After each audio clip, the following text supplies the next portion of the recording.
Shrimad home remedies में आपका स्वागत है।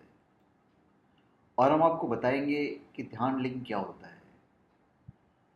ये इंद्रियों से परे जाने का सबसे बड़ा साधन होता है ध्यान लिंग। इसे द्वैत और जीवन के 7 आयामों की वजह से ही दुनिया में जीवन के तमाम रूप, तमाम स्वर, जीवन को अनुभव करने के तमाम तरीके हैं।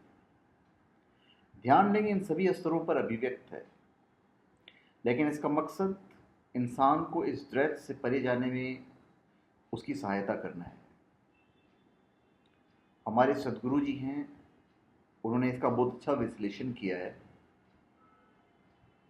तो प्रश्न ये उठता है कि ध्यान लिंग हर इंसान के लिए एक संभावना पेश करता है कि वो जीवन को पूर्णता में अनुभव कर सके।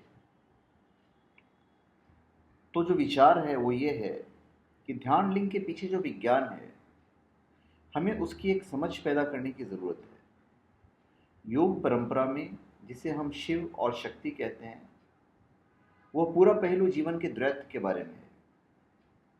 जब आप जीवन को अपने इंद्रियों के द्वारा अनुभव करते हैं तो यह अनुभव एक तरह के द्वैत में होता है। योग परंपरा में इसी द्वैत तत्व का शिव और शक्ति अर्धनारीश्वर की तरह मानवीकरण किया जाता है। योग में हम इसे इड़ा और पिंगला कहते हैं, और सुदूर पूर्व की संस्कृति में इसे इन और योंग की तरह जाना जाता है। योग में हम इसे ईड़ा और पिंगला कहते हैं, ये तो हमने आपको बताया, और सुदूर पूर्व की संस्कृति में इसे इन और यांग की तरह जाना जाता है। आप इसे अपने भीतर नारी सुलभ गुण और पुरुषत्व गुण कह सकते हैं, या इसे अंध ज्ञान और तार्किक पहलू भी कह सकते हैं। आपका और आपके चारों ओर मौजूद दुनिया का अस्तित्व इन्हीं 2 आयामों में है। इस द्वैत के आधार पर सभी धार्मिक विज्ञान विकसित हुए। इसी के आधार पर जीवन का सृजन हुआ है। यह जीवन जैसा अभी है वह इस द्वैत के बिना नहीं हो सकता है। शुरुआत में सब कुछ मौलिक रूप में था, कोई द्वैत नहीं था, लेकिन जैसे सृष्टि का सृजन हुआ द्वैत आ गया।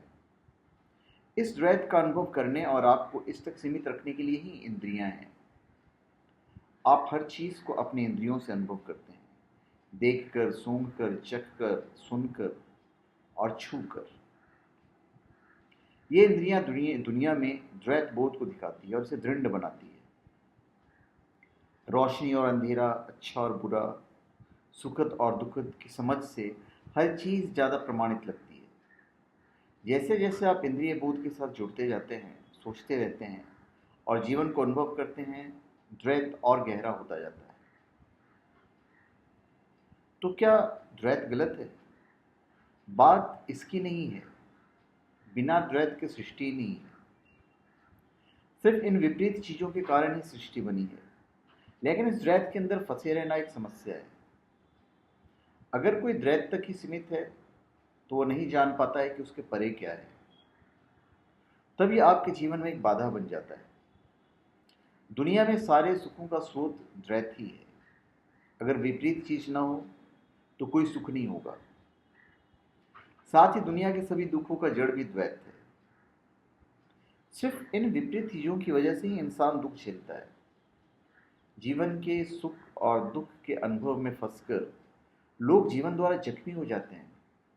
वे जीवन के अनुभव से बुद्धिमान नहीं बनते, वे इससे घायल हो जाते हैं।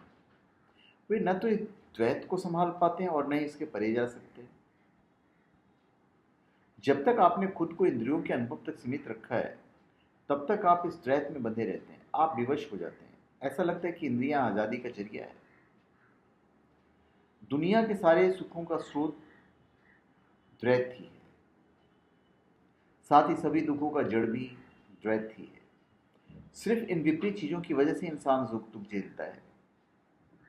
ये जीवन के अनुभव से बुद्धिमान नहीं बनते, वे इससे घायल हो जाते हैं। मिसाल के लिए, आपकी दृष्टि आपको आज़ादी लगती है। अगर आपके पास आंखें नहीं हैं तो आपको कोई बाहरी अनुभव नहीं होगा। लेकिन ये आंखें ही हैं जिन्होंने आपको कई तरह से सीमित कर रखा है। ये आंखें आपके शरीर में खिड़की की तरह है। इस खिड़की से बाहर आप देख सकते हैं। ये खिड़की एक विशाल संभावना जैसी लगती है, लेकिन ये खिड़की आपके लिए एक बाधा भी है। अगर आप इस बाधा को हटा देते हैं, तब आप ये गौर करेंगे कि आंखें नहीं हैं जो देखती हैं, ये आप हैं जो देखते हैं। आपकी आंखें दुनिया को देखने के लिए एक छोटा सा रास्ता है। तो ये इंद्रिय बोध बस उस छोटा सा द्वार के साथ ही है। ये आपके भीतर एक विशाल बंधन भी है। ध्यान लिंग की प्रक्रिया या विज्ञान का मकसद जीवन से द्वैत की प्रचुरता को प्रमाणित करना है। इड़ा और पिंगला नाड़ियों के जरिए, 7 चक्रों के जरिए और तरह तरह के अनुभव और अभिव्यक्तियों के जरिए ये जीवन घटित हुआ है। सिर्फ इस द्वैत और 7 चक्रों या जीवन के 7 आयामों की वजह से ही दुनिया में जीवन का तमाम रूप, तमाम स्तर, जीवन को अनुभव करने के तमाम तरीके हैं।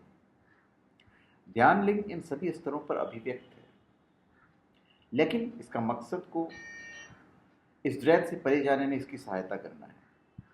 हम इंद्रिय बोध के खिलाफ नहीं हैं, लेकिन यह जानकर कि यह किस तरह की बाधा है, इंसान को उसके परे जाने की जरूरत है। ईड़ा और पिंगला या शिव और शक्ति की इस अभिव्यक्ति के माध्यम से दोनों आयामों, तार्किक और अंतर्ज्ञान, को अनुभव किया जा सकता है और उनका आनंद लिया जा सकता है। यह जान लेने के बाद कि तर्क और अंतर्ज्ञान दोनों ही काफ़ी नहीं है।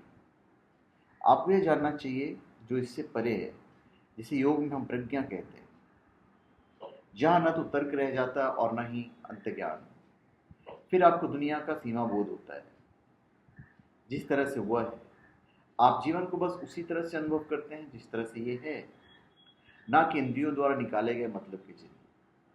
तो धन्यवाद। आप हमारे चैनल पर सब्सक्राइब करें और अपने कमेंट दीजिए। धन्यवाद।